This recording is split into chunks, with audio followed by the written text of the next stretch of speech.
Hi, I'm Erin Kennedy with the Retirement Panel. Thanks for being with us.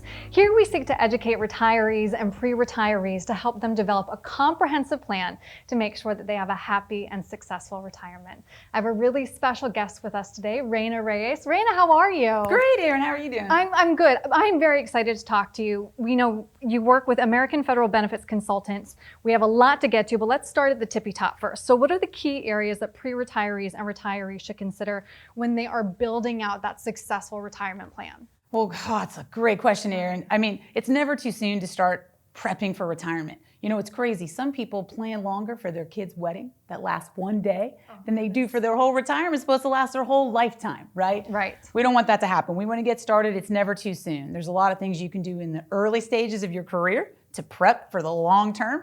And then as we're separating you out of there, there's a lot of things we can take care of right then as well. Specifically, what's my monthly income going to be? What are these ancillary things? Maybe they've taken action before. What's this 401 or my TSP or my 403B going to do for me? And how can we make a plan for that in the long term? Right. And the other thing that's so important with retirement is taxes, right? So how do you help your clients invest tax efficiently? Oh, that's a great question as well. I mean, we're so used to Uncle Sam picking our pocket, right, in some degree. And it's going to be there. Ben Franklin said it. What is it? The two things we can't avoid in life? Death and taxes. So everybody's used to that and they assume it's going to happen. So our goal is to prep ahead of time with great things that can be not only tax advantage, but tax free. For example, a Roth IRA or long-term planning with different insurance products. But even with just tax in general, many people have this bucket that's a ballooning as time goes by that they're going to be forced to pay tax on at one point. We want to prep that so we can pay tax on our terms, the way we want to pay tax.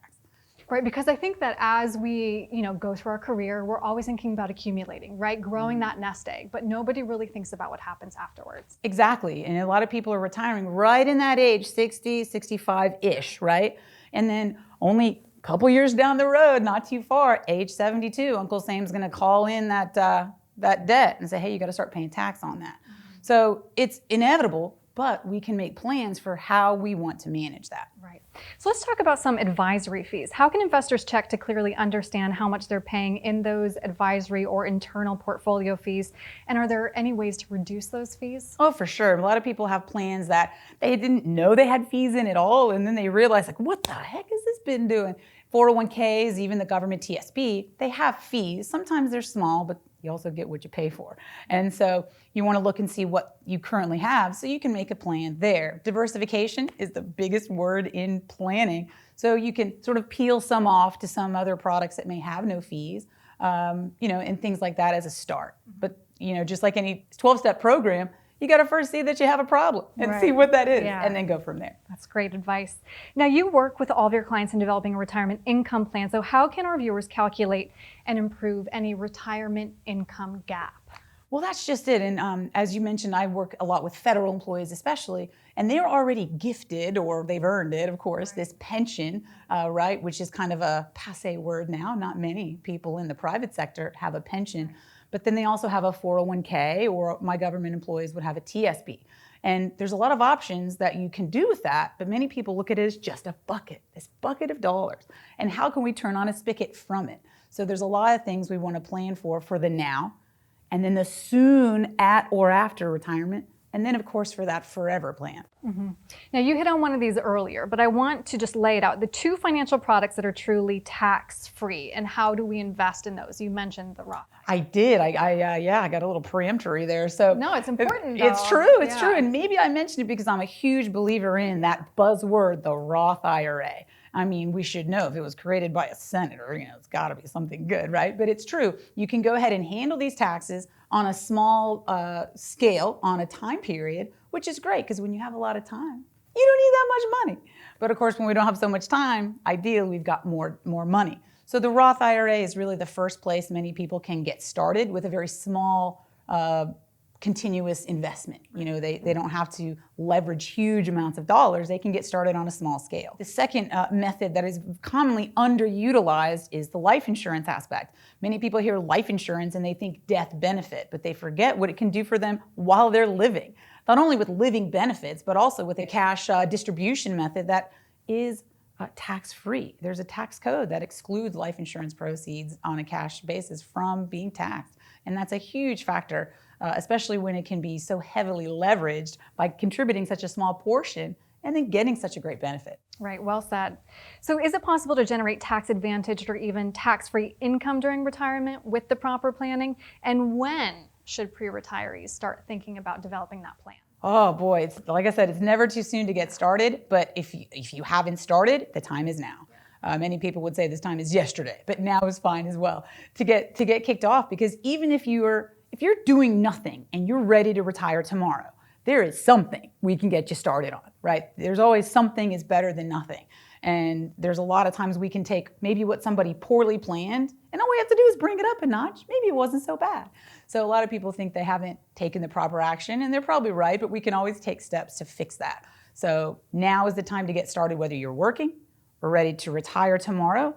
Sometimes people who've already even retired have still got the opportunity to maximize on what they already have. Let's turn it on. Let's take the opportunity. So is there any way to generate that tax-free income during retirement? Well, it would, of course, depend on what has already been established for somebody. But commonly, for example, if I'm speaking with somebody who has a 401 or a TSP that is sitting there waiting to be taxed, it's never been taxed at all. There are some ways you can do even slow Roth conversions, and you can get it into a Roth that would then allow a tax-free income. After a time, you still need some time, around 5 years for a Roth. But there are some things you can take steps toward. And then, of course, when there's a dollar amount, even the life insurance could be an option to turn on that tax-free income. And now with U.S. stocks trading at go-forward price-to-earnings ratio of 22 to 23 times earnings, and U.S. bonds trading at a staging go-forward PE ratio of over 150, what are some of those bond replacement options to help with, the safe leg of a 60-40 portfolio? Well, the beauty of that is I'd like to zoom out and say the biggest word in that entire sentence was safety. There's a safe scenario.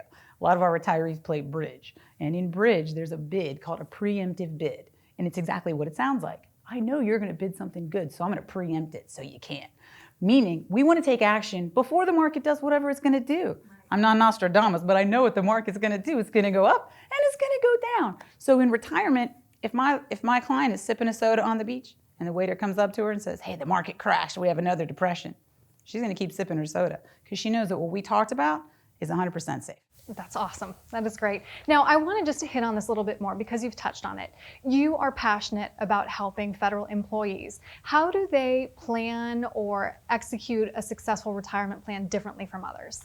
Well, they've been put into a system that allows them to be sort of laid back in the pension side, right? And they actually have this benefit of a pension where most other people's private employers have gone to strictly 401.